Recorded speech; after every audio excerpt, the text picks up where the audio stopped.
Just like the nostalgia of a 40-year-old mother with a child going into the military, there is nothing quite like the nostalgia of a teenage boy fantasizing about Halo. And I mean Halo 3, Reach, and a few other games. I actually don't even have anything set up. I'm alone again! Hang on, give me a second. I'm sorry. Our guest tonight is the void. Just kidding. I just haven't set everything up. Hello, there we go. That was pretty quick.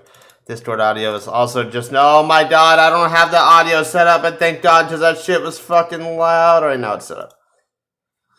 Let me move myself. Hello everybody, welcome back to the Talkbots. My co-host today is Master Chief. Master Chief, how are you doing today? Doing fucking good. What? Happy to be here. I'm happy to be here. You're not supposed to talk. You're the chief. You're the. You know what's kind of funny? Because when they took his fucking helmet off in the show, he was also bald. It was like I never take my helmet off, and then proceeds to take his helmet off like 30 times in the show. It's like, what the fuck? All right, we're not here talking about the show. So we were going to have our guest Nicholas Rids, the Strongman 518, come back to reminisce on our Halo days, and he is probably still asleep. And he told me that he expressed his interests in being here tonight and said that he will try to make it, and I very much know that man is actually just laying down in bed sleeping. And yeah. What the fuck happened to you? Louis? Hello? Yeah. Hello? You're fucking... It's just a green screen, bro. Is it really? Oh, it's because I'm all green. Why do you always run that if you know it's not gonna work? He's an active camo. It's his active camouflage. That's fucking... Oh, shit. That's terrible. Turn that off. Look at the fucking workout bike. How's that going for you? I need something like that, dude. I gotta get going. Dude, I love it. I actually love it. I can't even type on my fucking keyboard. Well, we don't really have our guest tonight, but I guess we could start talking about Halo. Did we play Combat Evolved? It was Halo 1, the very first Halo, which actually is like one of the main ones that I didn't really get to play. I played it like 2 or 3 times at my buddy's house when we were a little younger, but I never actually got to sit through the first Halo, which is kind of disappointing. Played Halo 1 and 2. Quite disappointing. Did you know that Halo actually wasn't originally a like first-person shooter game? It was a book. It wasn't actually like a strategy game. Yeah. A strategy game? Yeah, it wasn't meant to be like a shooter game. It was meant to be like a strategy game. So, like, then what do you call Halo Wars? Ooh, strategy? Yeah, it's like an RTS, right? It's like a yeah, you just kind of point and click and send units and build units and etc. I never really got into Halo Wars. I was more of an Empire Earth and Age of Empires guy and Civilization Revolution, but I mean, I like those kinds of games. Like, I like that style where you build units and you send them places and you fucking research technologies and shit. Like, I love those games, but I never really got into Halo Wars. I guess the only thing I could really talk about tonight with like any kind of Halo credibility on my name is fucking Halo 3 and Halo Reach a bit and a little bit of Halo 4. But so I played the fucking shit out of Halo Reach with fucking Victor, dude. Dude, Halo Reach, I have a lot to talk about, but I think one of the most notable things from obviously Halo 1 was the Pillar of Autumn. And Halo 1 happens just a little bit after Reach, I presume, since, they had that secret ending where you could see Master Chief in the Pillar of Autumn leaving Reach. I believe that was a real thing, right? I'm pretty sure. Yeah, I'm pretty sure as well. Yeah. Can you hear me like good with this helmet on? Yeah, actually, it works pretty fine. Yeah, there's the Master Chief Easter egg. Of course, it's fucking rooster teeth. Oh, okay, yep. Yeah, he was actually just in there in like a pod, like sleeping, which is kind of cool that they did that, and then that happens. I really like how they left the Noble team, because like the Noble team deaths were very tragic to me. Like when Noble 5 died and he just like he picks you up. He actually just picks you up and he walks you over and he throws you out into space as you're like falling back down to Reach, and then he just detonates the subspace bomb or whatever, and it just fucking destroys the whole Covenant carrier. And then like fucking 6 more show up and it's like, oh, what the fuck? Like George was so cool. I remember that game like it was yesterday, man. Oh my god! I liked you have Reach. You have a good memory. I can't remember shit like that. Well, see, I like campaign. I like story. So I'm like a plot guy, right? Like I like to. I'm a critic. So that campaign was really special because we all knew the ending. We knew Reach was supposed to fall because of the lore from the other games. So it was kind of interesting to see where Noble Team was going to end up, and some of the survivors, like Noble 4, was the sniper, June. He didn't die, obviously. I don't know how he dies. I don't think it's on Reach, but he leaves with Dr. Halsey, I believe. He gets her out. So I think it would be interesting to kind of research where he ended up and what happened to him. Yeah, let's see. Let's see what happened to him. There's the Halo Alpha fandom. He's a rock solid under pressure and thoughtful taciturn soldier. Does he? So wait, hang on. Gender male. Oh my god, bro weighs 111.1 kilograms. Why? Why would you give me that detail? He weighs 111.1. That doesn't make any fucking sense. Wow. Does he die like at all? I don't know. In Halo Reach, June actually never died in the campaign, but what if in some alternate... I mean, I don't know what people... So I guess he never died in the Halo campaign, but I could have sworn... Oh, he retired and began training Spartans. Oh, that's cool. Oh, okay. Yeah. That kind of gives a little backstory for him. Yeah, I see... Emil died. He was the guy with the shotgun, and he fucking like got stabbed, and then he pulled out his like his fucking knife and just like stabs the elite, and he like yay! He falls off the fucking the ledge.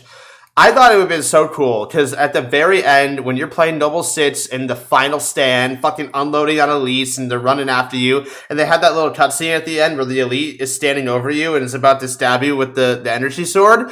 I would have fucking loved it if you just see a sniper bullet just fucking and like June came back and just like saved Noble 6 or something stupid. But that would have been fucking sick to see though. Cause like just out of nowhere, just like 50 caliber bullet just fucking through the elite's skull. Just that would have been fucking dope. I would have loved the shit out of that. The slow motion death too was pretty nice. Yeah, because all they show at the end is his helmet is like old, like time has passed on Reach, and humans are coming back to Reach after the events of Halo 3.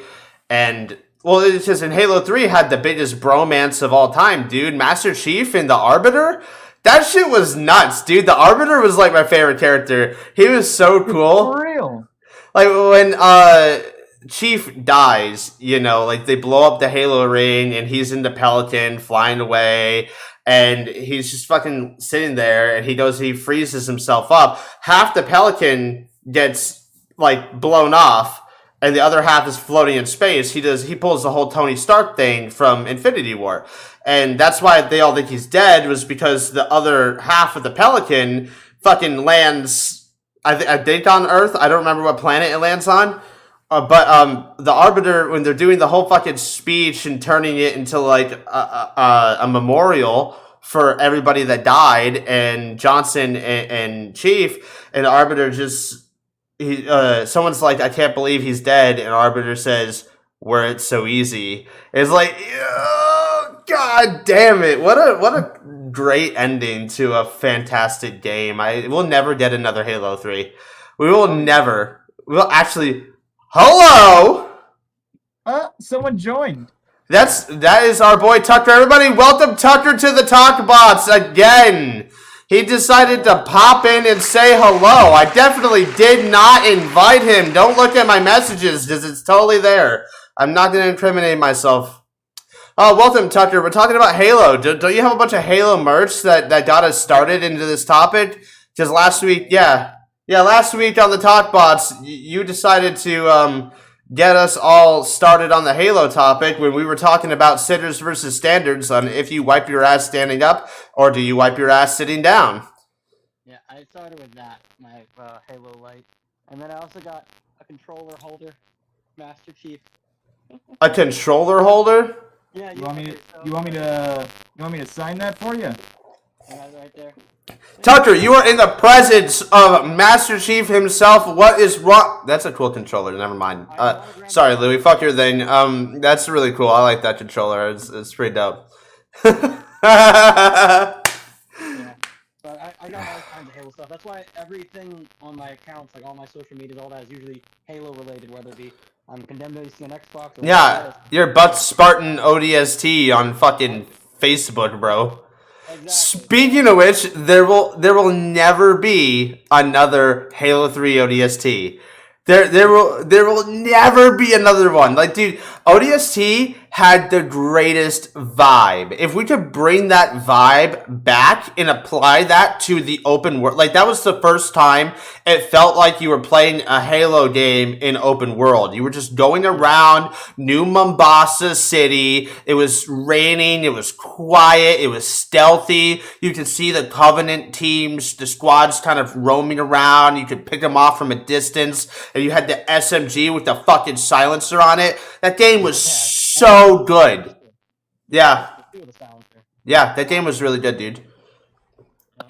Quick round of not applause. A quick question, trivia. What does ODST stand for? Orbital Drop Strike Team, or Orbital Drop Shock Trooper. It's a plural and a singular. Okay, fair. You saved it there at the end. Damn, he had that shit off the rip, dude. Yes, Orbital Drop Shot Trooper is so good. Dude, they literally like put him in a pod and then they fucking shoot him from space and they land into the fight and then they fight. The first I got the Lego sets for the drop pods and I have it built here. Dude. Yeah. See? So they drop out of this pod, they pop out of this little part right here, and when they land, they just hit the ground. It's like the coolest thing ever. Fuck yeah, man. That's awesome.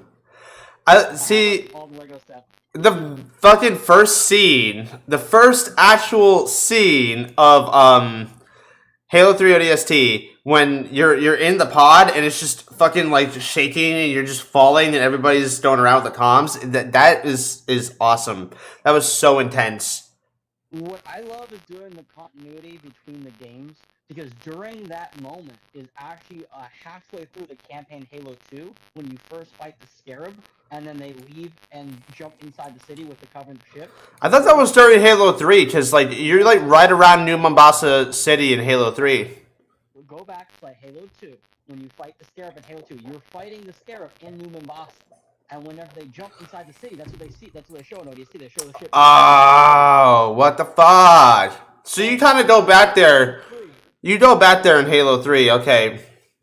Yeah, New Mombasa's in Africa. I wonder, like, that's kind of crazy how when we depicted an alien invasion on Earth, it was Africa. Like... You can also play New Mombasa and Halo Wars. I don't know if you've ever played that Halo game, but it actually... We were actually discussing Halo Wars a little bit because we brought up RTS games and just that in general. Again, I was never really big on Halo Wars. I don't think I kind of lost interest in Halo after I played the campaign to Halo 4. Once I played the campaign to Halo 4, I was like, okay, the Forerunners fucking created the fucking what were those stupid human? They took humans. Yeah, they took humans and turned the humans into Prometheans, and then the Prometheans were coming back to fight the humans after Halo 3 because the Didact was doing whatever because reasons. I guess he just wanted to be an asshole. He could have just left. Okay, what happened that go by the books and it'll go by the lore of it. So basically, the humans were running from the flood. The flood was an enemy of the humans. Right, and that's why we had the Halo rings. Humans created the Halo rings, but also humans were running from them and they were losing world after world. When they ran into the Foreigners, the Foreigners thought they were invading them, when in actuality they were just trying to get away from the flood, and they ended up getting in a conflict. If they would have talked it out, they would have no issue. Right. The Forerunners eventually crushed the humans and killed them all. When they finally did figure out what they were running from, it was too late, and the Forerunners were losing their war against the flood as well. So what the librarian did is the librarian took DNA chains from all the different living species that they could save and put them back on the planet after the planets were glassed by the rings. Now, the Diadact started doing this and realized that he could turn his soldiers into machines, and maybe he could turn them back into humans to save them that way instead of just wiping out life and restarting. When they turned them into machines, they realized that trying to transfer them back into a human body fragmented their mind. They went crazy, and it wouldn't work. So they were stuck in a mechanical state. Oh. So he realized that he could have an undying army that he commands to take out the flood, and maybe that'll work, and then he could save his own life. Right. The Diadact. That's awesome. So what the Diadact did is whenever he found out his wife, which was the librarian, started taking these life forms and putting them on other planets, he found out about the humans being reseeded on Earth. So he went there and started collecting all the humans and turning them into robots in that series. And then after that, she found out, stopped him, locked him in that ball that you find him in Halo 4, and he was in prison there, and then all of the Prometheans were shut down and basically put into sleep mode while she activated the rings and killed him. But didn't we take care of the flood in Halo 3, right? Like, we activated something. What was the purpose of... No, you're right. I think Guilty Spark was trying to activate the Halo rings, and then Chief and Johnston went to stop him. Yes. Okay. So what happened in Halo 3 is they went to the Ring World, which was the Forge World of the rings. It's where the humans built and all the rings and set them across the galaxy and had them fly them. Right. All of the balls, including 343, were all monitors that guarded each installation and activated upon command whenever they needed to wipe out all life again. But before that code was activated, they also have to categorize and keep a bunch of DNA chains for those species so they stay alive afterwards. But as far as the Ring World goes, he was trying to activate it when he was halfway through building a new ring. That's when we blew it up, and that's when Johnson died, and that's when 343 died. And then we escaped the ring and have our ship cut in half whenever we left. Yeah, and then that's when we thought he was dead, but he was just floating in space doing the Tony Stark thing. We full circled. Perfect. Yeah, I mean that's the Tony Stark thing. yeah, that was fucking nuts, dude. That lore is so fucking deep. You scared me for a minute because I thought you were gonna pull what this stupid motherfucker did to me. I was criticizing the Star Wars movies a long time ago, and some dude actually came out and was like, well, actually, if you read the books, and I fucking stopped him right there. I was like, if you don't put it in your movie, it's bad. I'm like, I had to. Because yeah, I'm not gonna judge people for what they know because I just got really into the Halo lore. And right, I wanted to share it with you. It's beautiful. No, it's fantastic. Just we yeah, no, it's good. So that's kind of crazy. So humans existed before the universe restarted again. So every time you activate all the Halo rings, it destroys the universe and restarts life. It doesn't destroy the universe. It kills all life. Yeah. Of the planets and the plant life, all that survives. And what that is doing is it's starving the flood. The flood lives off of living tissue and it feeds off it, kind of like a fungus. So it can't live, and the flood's a bitch. I can't believe that shit, dude. Wiped out. No, the reason why the flood isn't wiped out is when they did it the first time, they kept because the prior humans and the prior Forerunners believe that all life is... What about the precursors? Isn't that like a race that came before the Forerunners? That's the humans. So the precursors were the humans. Oh, okay. That made so much more sense to me now. Oh my god. That's awesome. So they're the ones that created all the technology that the Forerunners stole after they won the war. During Halo series, you think that the Forerunners are the ones that made the rings and made all this. No. It was the prior humans that built all of that to fight the flood. Because they're the ones that were fighting the flood from the get-go. Oh my god, that's awesome. Well, that makes sense. That's why if you play the anniversary edition of Halo 1 and they do those like terminals you can pick up and you listen to more dialogue from 343 that they added, he mentions the fact that the humans are returned and he's scanning the human ship about, and that's why he tries to hail it. He's like, "Hey, please land here," and he doesn't understand why they're not answering his hails. And then whenever the pillar bottom landed on Halo Ring at number 1, he goes over there and investigate, and he keeps hailing it and realizes they're not answering; they're just dying. So that's why 343 approached Master Chief, because he scanned his DNA and saw that he was the most advanced human that had landed there. All the other ones were still primitive. He considered the Master Chief, because of all of his enhancements, to be the apex of humanity and almost close to what the precursors used to be. So he chose him as his champion to stop the Flood. oh, it's so good. God damn it. Gotcha. Dude, what a fantastic story, honestly. And also, we brought up the ODST. We also get to see Gunnery Sergeant Buck in Reach. I remember that. You got to help him with the what are those little things called? The Falcons, I think. Yeah. Yeah, those little like helicopter plane things, dude. Yeah. The troop carrier. Yeah, we got to actually see Buck in fucking Reach, which was nuts. So we get to see Buck, we get to see Chief. They were all on Reach. The only ones that have survived from the ODST squad is technically Buck and Dare. And the only reason why Dare is alive is because no one knows what happened to her after she went back to Oni. But if you want to know what happens to Six and all those other ones, they one of them, I think it's Jerome. Jerome defected to the rebels and died fighting the UNSC because he was against. It's like, is this backstory like of book lore? He okay. So everybody pretty much survives the ODST game, and then he joins the rebels and then dies fighting that. Okay, there's Dutch, Jerome, there's the rookie, there's Buck, and there's Dare, and I think there's one other. I think it's Jerome that's the one that defected. It could be Dutch, but one of them defected to the rebels, died with the rebels. The other two died together with the recruit. The recruit, actually, your character from ODST, was the first selected to be a Spartan. Buck didn't want to be a Spartan, but on a mission with Buck and the recruit, he eventually dies and sacrifices himself to save Buck, and Buck decides to become a Spartan in honor of the recruit. Which, again, I don't know what name. They never gave him a name. They just call him the new guy. Oh yeah, Romeo, Mickey. Yeah, it was Romeo, Mickey, Jerome, Dutch, Dare, and Buck. Buck and Dare took a vacation to Sundown. Where Buck was approached by June from Reach. Yeah. So that's Noble 4? Yeah, wow. So he offered Buck to join the Spartan 4 program. Wow, what the fuck? He said he declined. Did you know that June actually trained all the Spartans that were helping you out? We were actually just talking about that. What happens to June after Reach, and we doodled it, and he did say that he was helping to train Spartans after Reach, which this is good full circle here with this stuff. That's kind of nuts. The rebellion broke out on Draco 3. Buck to the rest of Alpha 9. About the rebellion, because there's a lot going on during the Halo games that they talk about in the books.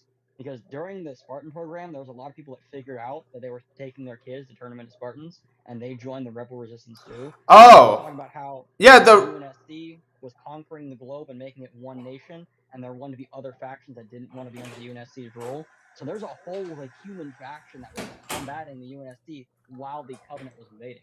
Because you go back to the Battle of Harvest, which is the first contact war. Yeah. While that was happening, they were in the middle of a battle already with the rebels and basically losing. They actually created the Spartans. Dr. Halsey created the Spartans to not fight the Covenant. She already was making Spartans to fight the rebellion, and it just happened that whenever they it's just aliens. It just happened. That's awesome. Yeah. Wow. And that's why they reference so many times in the books whenever they're talking about court-martialing her and throwing her to prison. They always ask her, did the ends really justify the means? Because initially, it wasn't meant for Covenant. They were going to use those super soldiers against regular civilians. Dude, okay, so I found a little bit more about the ODSTs. It says that on let's see. The rookie was captured by the rebel leader Ingridson, and Buck attempted to try and rescue the rookie by debating with her. Yeah, she executed the rookie and then was killed by Dutch. And Dutch retired. Yeah, so it got to be Jerome that was the defector. One of them was a defector. Mickey ended up betraying Buck and Romeo. It was Mickey that did it. Yeah, but he was captured and imprisoned. Yeah. And then Buck would then be assigned to fire team Osiris during the events of Halo 5. Which I don't know a goddamn thing about Halo 5, which is so weird to me. Like the story of 4, I didn't like it. But I guess now that I really think about it, it really wasn't like that bad. Like the Didet came back, obviously. I just want, like, what was his fucking goal? Like what? So during the events of Halo 4, that one was just supposed to be about bringing the Chief back. And honestly, out of all the games, if they would have stopped at 4, would have been fine. I love the ending of 3. 3 was a perfect ending. They were drifting in space. The war was over. Good. 4, I was like, all right, you didn't have to bring it back. But at the end, when they sacrificed Cortana, Master Chief was retiring. It just kind of like added the sadness, but also a completion to the story that just kind of worked. I thought Arbiter should have came back a little bit. I don't know. The elites were there fighting. If you haven't played Halo 5, then you're gonna hate it more than 4 because what they did in 5 was just an atrocity. They bring back Cortana, make her an evil AI that takes control of the Forerunners and tries to wipe out all of humanity, and the Master Chief has to stop her. What the fuck? And the whole time they're hunting him down? The entire time they're hunting the Master Chief down because he goes AWOL and figures out Cortana's alive. And he just wants to save her and talk to her before Osiris gets to her, because if Osiris gets to her, they're going to destroy her, whereas he wants to talk to her. How's my headset dying? I just charged this. Kind of thing. When he figures it out, she tries to imprison him, he escapes, and she basically takes over all AIs across the entire galaxy, shuts down all the technology, and basically makes everything go dark. That's awful. That sounds like a terrible story. I hate that. Jesus. So it really does. It does not the sound. start of Halo Infinite really pissed me off because they set up, if you play Halo Wars 2, at the end of Halo Wars 2, I was so excited because the 3 Spartans and their ship managed to make it back into the main universe, and they end Halo Wars with them seeing the giant Forerunner ship that was shutting off all the power that Cortana commanded. Halo Wars has a campaign? Halo Wars has always had a campaign. The campaign was phenomenal. Oh, shit! I'm telling you, Halo Wars' first campaign was basically around the same time as Halo 1, Halo Reach, and First Harvest. Halo Wars was about the First Harvest, First Contact. That's nuts. At the end of it, such a sad sacrifice, they get lost in space because they lost their jump drive. So they're just drifting along. They run into one of those Foreigner planets that make rings and shit. They basically run into a factory world. When they land there in Halo Wars 2, they fight the main bad guy in Infinite, part of the Brutes. He was introduced in Halo Wars 2. You meet him, and you meet his generals first in Halo Wars. And then they bring him into Halo Infinite. But the main cast for Halo Wars, all of them escaped that Ringworld planet number 2, except for their sergeant, and he had to stay behind to stop the Brutes. The rest of them went into the main part of the universe, back to where Earth was, and they run into the Diadact at the end. Or they run into the Forerunner ship that Cortana controls. Oh. Whenever that Halo Wars ended, I was like so excited for Infinite at the time because I was like, all right, they're gonna have this giant drag-out war with Cortana. The Halo Wars Spartans are there. There's another set of Spartan 2s, like the Master Chief. They're part of the same batch. So that's like, all right, they all know each other. So it's like, all right, cool. We'll have this kick-ass storyline. No. Halo Infinite, they skip over the entire war, skip over them killing Cortana, and they just started off with you fighting the Brutes and a fake Cortana helping Master Chief. Okay, so pause. That's nuts. That is. Why? Okay. So, as you know, our guest tonight was supposed to be Nicholas Ritz, Strawman 518, the boy himself. He is probably, to be fair, still sleeping. But I do have his very brief opinions. I will now share them with you. All right. They're very brief. Halo 4 was good. 5 was bad. Infinite was terrible. And the show is unforgivable. Yeah. Okay. The one thing I'll give the show is they said from the get-go that they were not going to follow the books. They were not going to follow the games. They were making their own That, stuff. you know, that's totally fine for them to go out and say some bullshit like that, but for them to just do that with all the fucking lore to their, like, they have all that they fucking literally have just, like, holsters, pistol, ready to fucking shoot banger after banger after banger, and they just fucking fumble it because they want to do their own thing. I'm sorry. The worst part for me is that they thought that a character should have a relatable face. They should see the face. The whole thing about the Master Chief is that you never see his face. And the first Right. thing they do is remove his helmet. Yeah, they were talking about how they never take his helmet off, and then he proceeds to take it on and off multiple times throughout the fucking... The second thing that pissed me off was what they did with his fire team.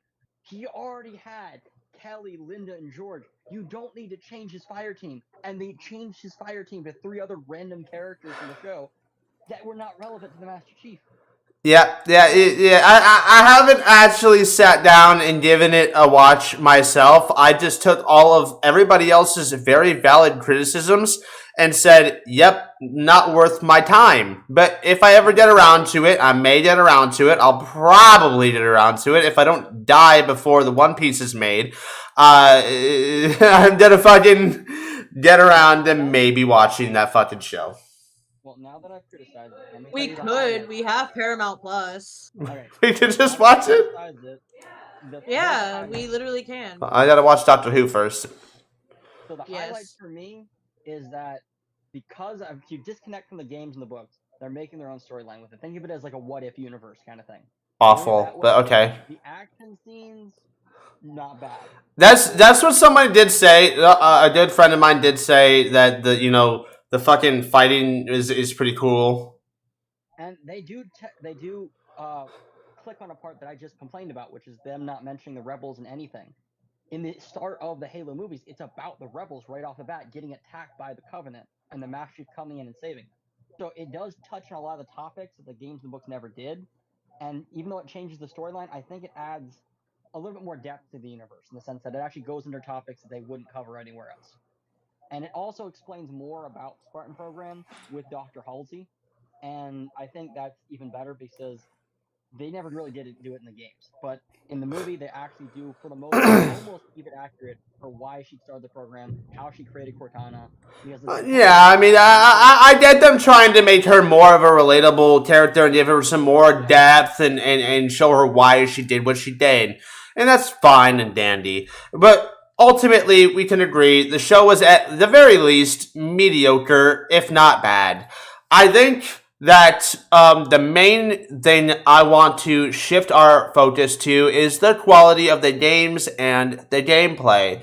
Halo 3, for instance, had one of the greatest physics mechanics I've ever seen in a fucking game, besides a few stragglers. I 100% agree with that. 100% agree with that. When people hear physics and about how good a game is with physics, they think of something like Battlefield, which understandably the physics are you can destroy everything.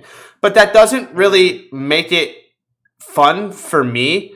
Like, if you want to make a real life simulator, cool. But I want something I can break. You know, like when I played Call of Duty 4 Modern Warfare, the very first Modern Warfare game, they had a game mode called Old School Free For All, which for some reason, your jump height, the height at which you could jump, was slightly increased than just like regular gameplay. And you could use that to your advantage to get out of the map. And there was a bunch of invisible walls and invisible ledges you could jump on.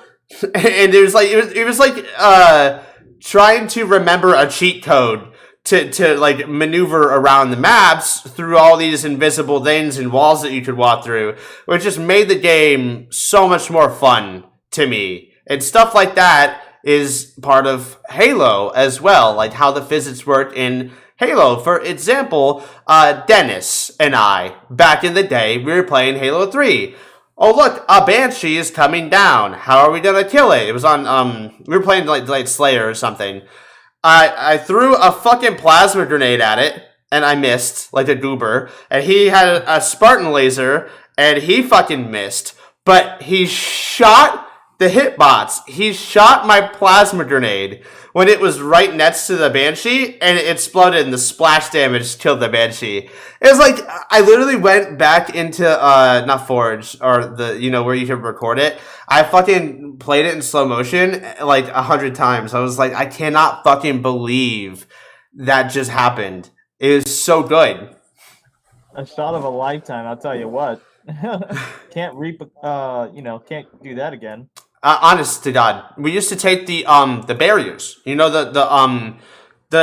Non-kill barriers. Yeah, the silver ones that like the metal barriers that were just kind of like sitting around.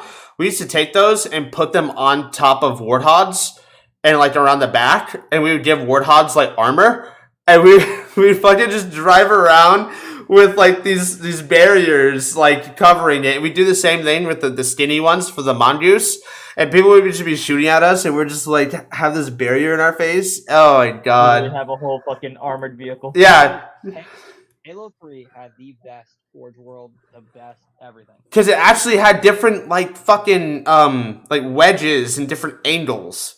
The only thing I'd say is slightly better is honestly Reach. Reach perfected that a little bit, and then it went downhill after that. Because Halo 4's Forge World, Halo 5, Halo Infinite, I don't like any of their Forge Worlds compared to Halo 3 and Reach. Well, Reach's Forge World, the only thing that was good in Reach's Forge World, in my opinion, was the phasing feature, where you could phase things inside of other objects. But otherwise, the category that you could choose from for stuff, Halo 3 had that down. Like, you could get more stuff. They had a wider variety, I think, in 3 at least. But the phasing thing and the snapping was peak for Reach. I loved it. It was fantastic. The vehicle mechanics in Reach and the destruction for vehicle mechanics in Reach were slightly better. I'll give them that. That's fair as well. I like that. I like what was another good thing? So obviously we know that the sniper rifle can ricochet in various different ways, off of a wall, off of a roof. A ceiling, off of the floor, and that ricochet, like, I've used that to my advantage too many times. And there's actually a weapon that ricochets that not a lot of people really think about. It's the fuel rod cannon. If you remember the yellow bazooka, it's the Covenant alien bazooka that shoots green explosives. And when you shoot it, if you shoot it at the ground, it bounces. It'll bounce off of the walls until it fucking blows up.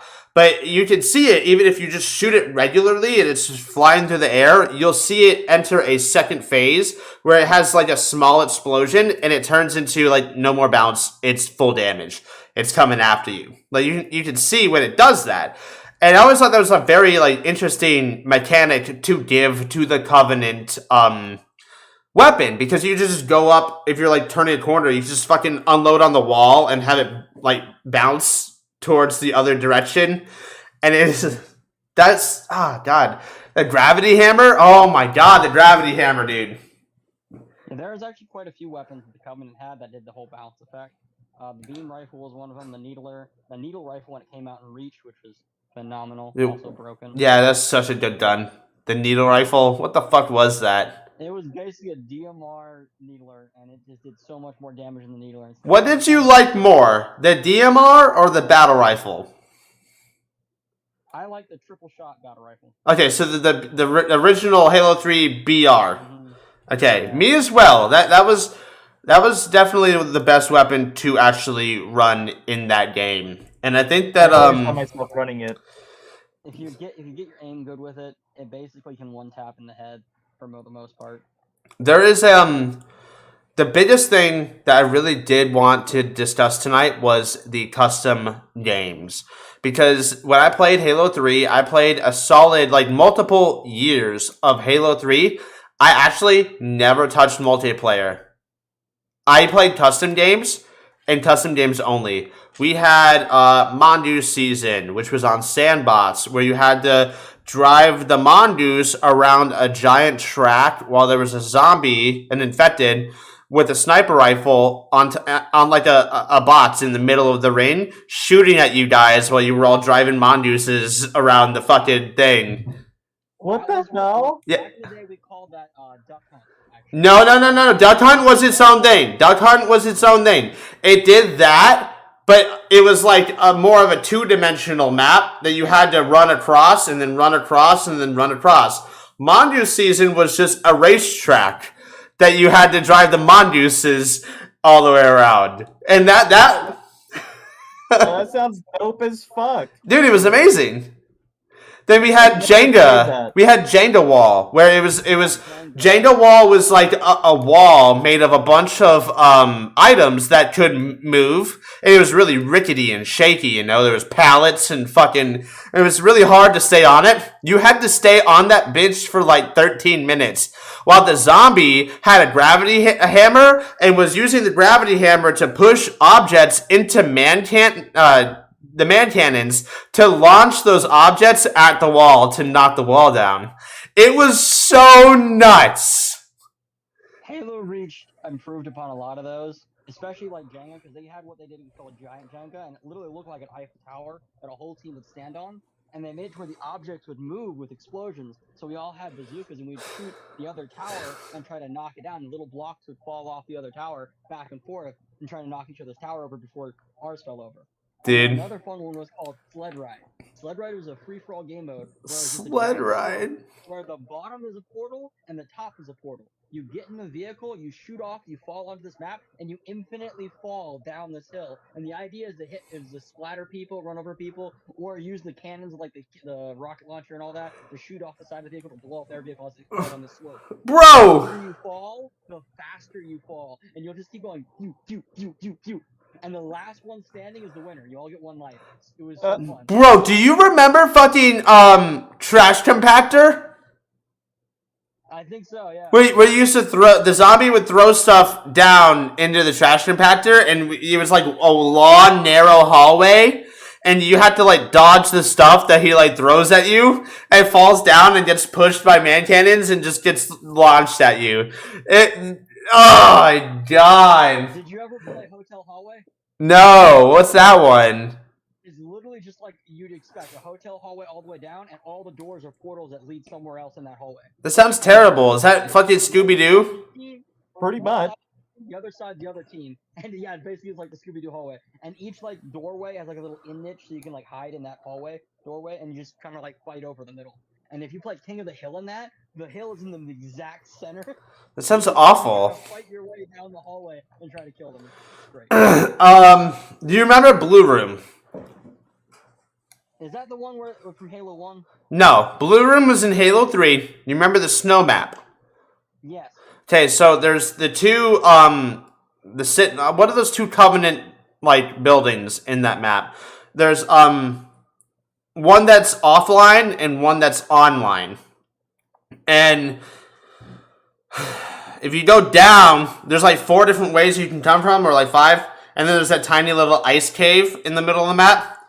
Well, if you go down into that, here, let me pull up a picture of it.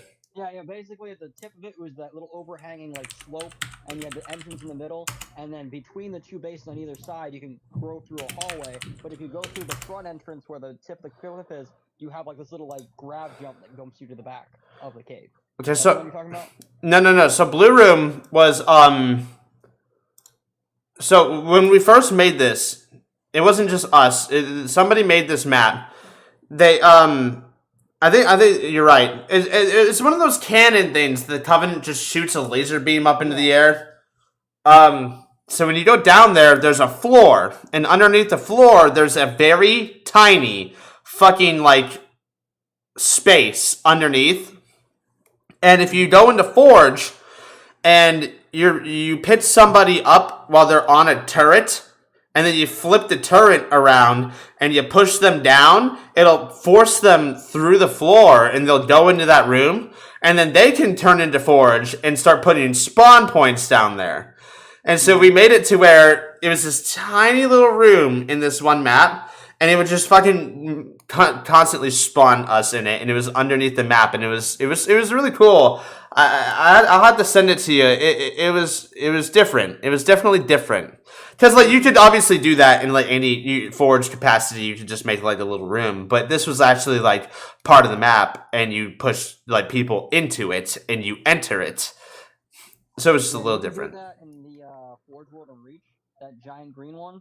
Up on the top of the cliffs, there's like this hangar bay with these glass walls. Yeah. And if you glitch behind that glass wall, you can walk behind it in that little room behind the glass wall, and you put spawn points and make it a hole in your little like. Oh yeah! Oh my god!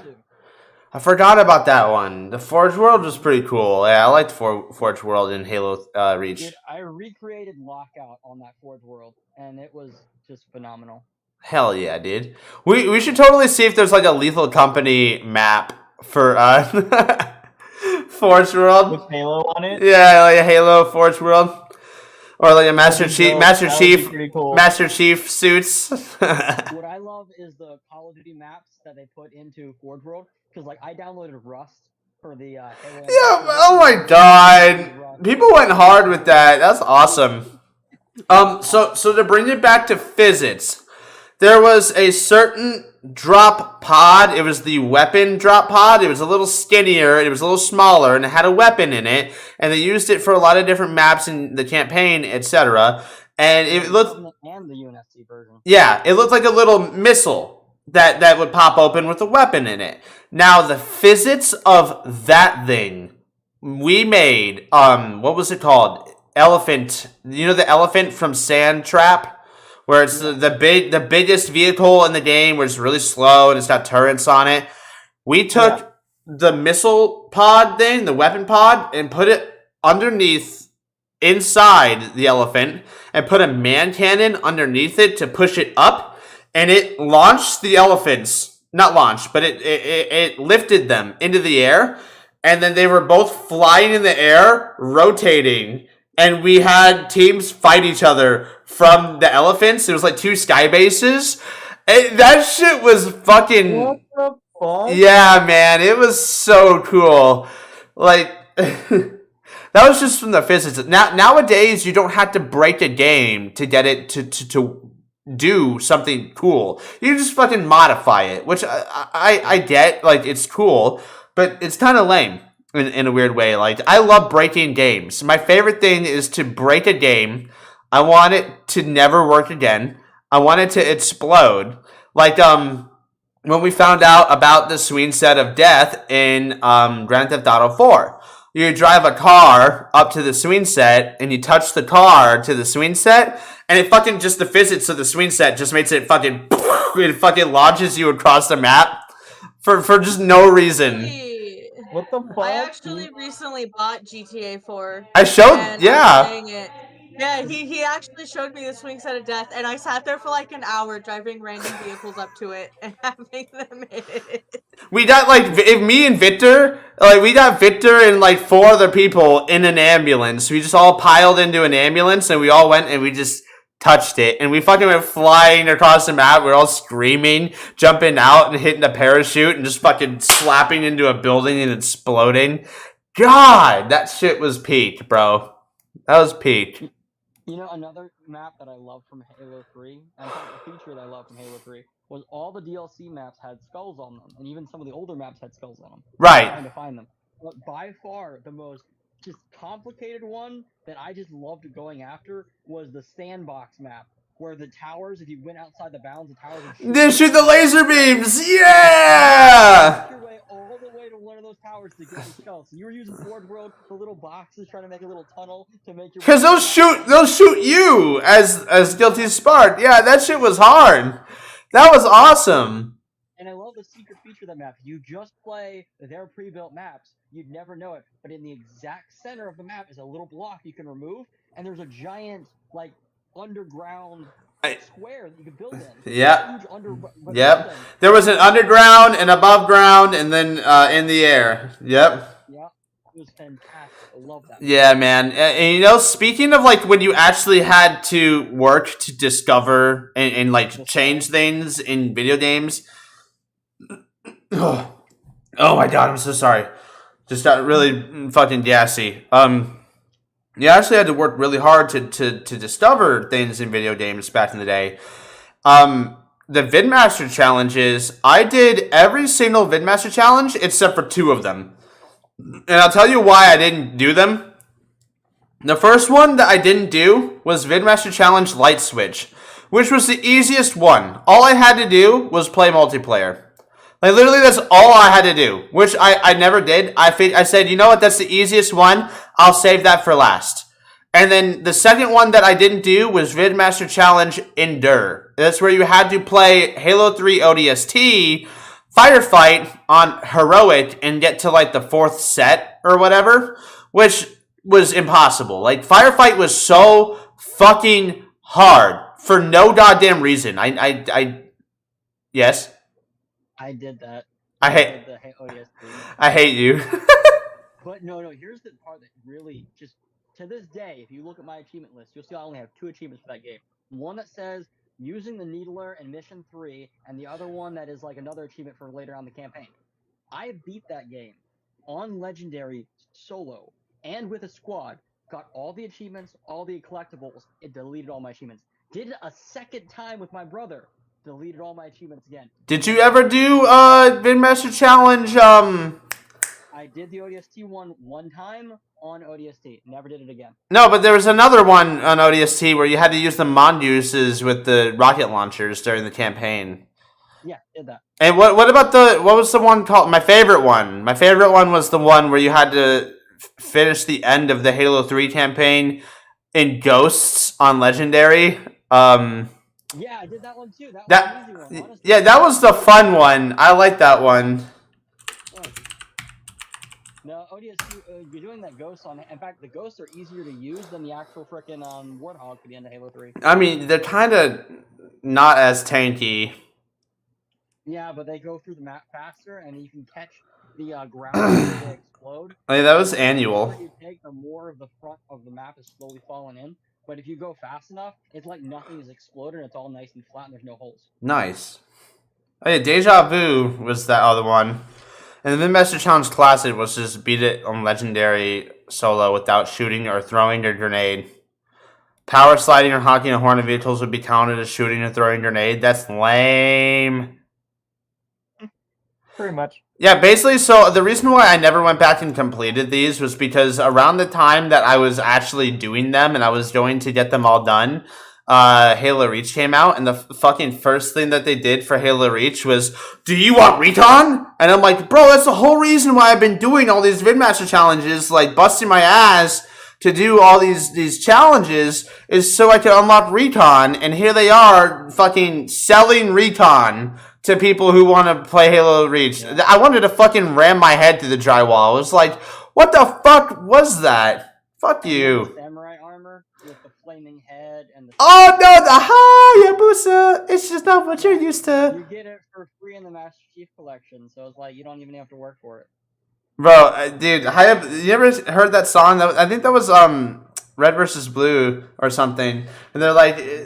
talking about how the dude felt so cool wearing the Hayabusa armor, and everyone was like, oh my god, shut up. Oh my god, please shut up. He's just like, I'm just too cool for you. You remember the old Halo Waypoint back when they still had that up? Dude, that was... Halo Waypoint was happening at the same time that Call of Duty Elite was happening, and Call of Duty Elite was my main focus, so I just kind of ignored Waypoint, because we were doing so good on Black Ops 2 for Call of Duty Elite that we got like 8th place internationally on the fucking the weekend that we were playing Kill Confirmed. We got like our clan got 8th place, and holy shit! Yeah, that was because what that was all you would just basically play the game with your clan, and whatever you guys all get together, it goes against every. Like one weekend, we were like, oh, we got 140,000th place and fucking 20,000th place, and then just one weekend we played. It was also the weekend where it was also during the time period where I fucking broke my right hand, and I was only had my left hand to play with, and we got 8th place, like pretty much in all of Call of Duty, which was insane. Yeah, but the only reason why we did that, and the only reason why it was successful, was because I planned it. I wasn't super good at COD. I had like 3 or 4 of our guys ran UAV, counter UAV, and then the Black Hawk. So that way we just always had where the enemy was and always had the opposite where they were countered, like they couldn't see us.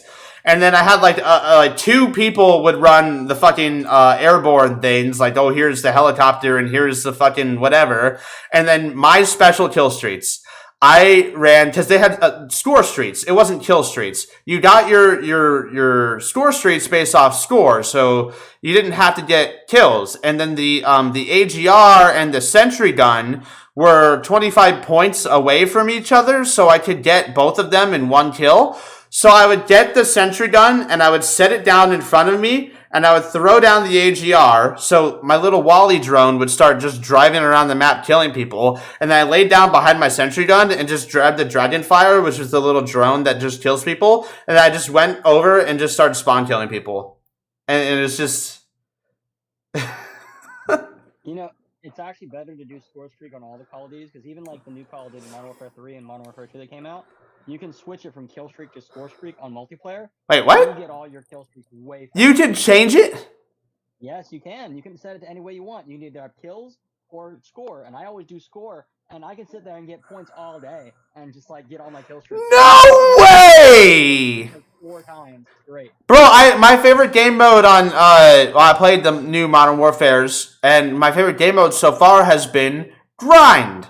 Because I just go full movement speed and I just go tag, and then just score. And it's like instant win.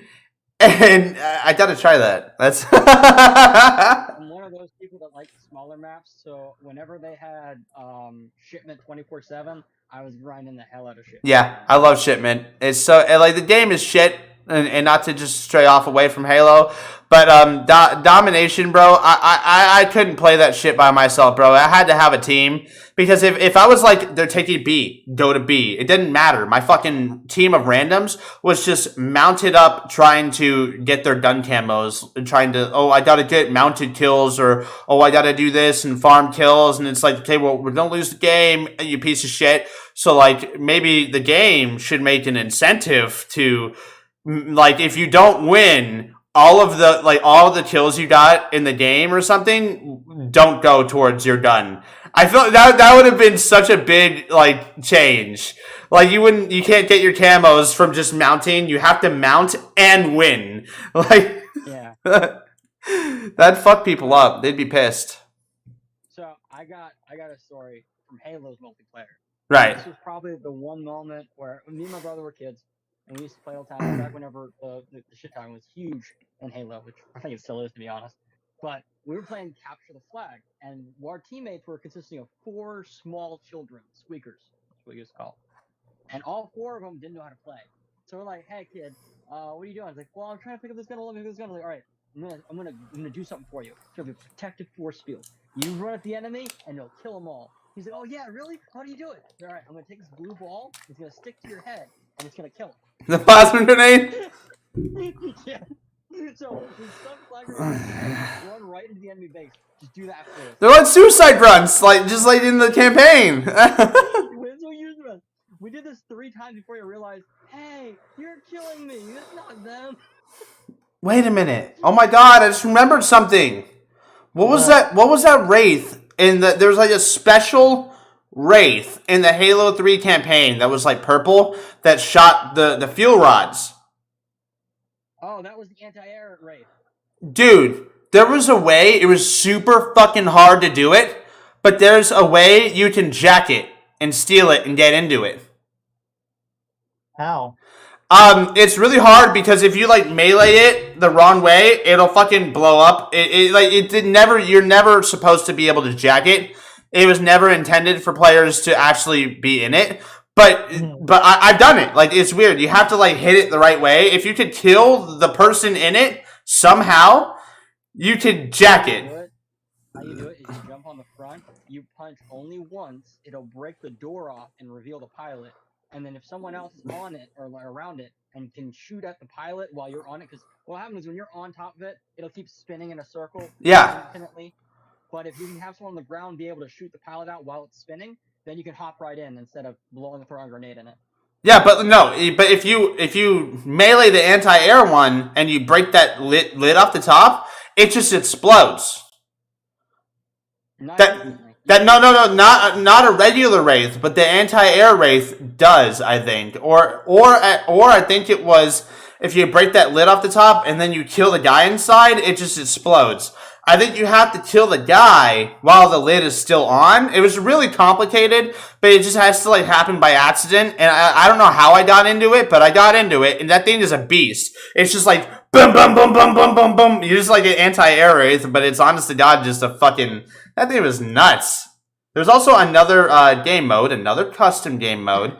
Besides, I didn't talk about Monster Jam because Monster Jam was like we got a bunch of cars and you had to like try to push each other off and like try to get them off the platform. And there was so much teaming. There was like it was a free for all, but there was so much teaming. It was like everybody target Tucker, and we all just drive our warthogs into his warthog, and we're just pushing him off the edge. And he's like, no, and you fucking just kill him. There's so much teaming, dude. But there was watch out on Iraqi Tunnel. Now, this map was a small maze, and you can memorize it, and you have to run through the maze, get to the end of the maze, and you have to do things to close these doors to stop the infected from catching up to you. So the infected is really slow, and he has a gravity hammer.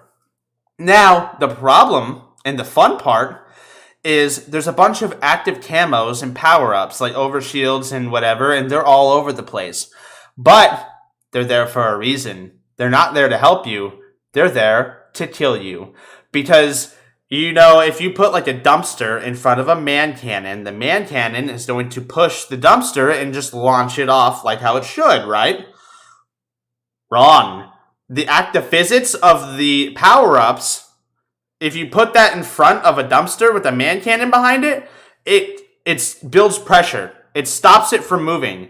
And if you pick up the power up, it fucking launches the basically like a wall at you. So it is so weird. But you had to like jump around these things and crouch underneath and start walking past these power ups. And then you turn around and you activate the power up really quickly and walk in like back up really fast. So that way, when it closes, it prevents the zombie from taking that route to get to you. So it was a really weird game mode, but it was my favorite. It was fucking nuts because after a certain period of time, when you get inside the center of the map, you're safe. You get inside of a box and a door spawns, and then you win the game. But see, that's what I loved about Reach, is you can alter the physics of your objects you place. So you have the ability to turn any object into either a ragdoll state or a solid state. So you can do it like weapons or anything. So if you put like say a little hand pistol or a really like an energy sword people would want behind a box, you could do the exact same thing in Reach. dude, Anything. I love the games. Well, overall, Halo was a very nostalgic and a very beautiful franchise, and to what it turned into, I'm okay with turning a blind eye to it and just not paying attention to it, because forever and always, Halo will always stay in the hearts of many cringe teenagers throughout all of its existence. Thank you, Halo, and thank you, Master Chief. Thank you for watching the TalkBots, and thank you for being on the TalkBots, Mr. Master Chief and Tucker himself. I keep pointing in the wrong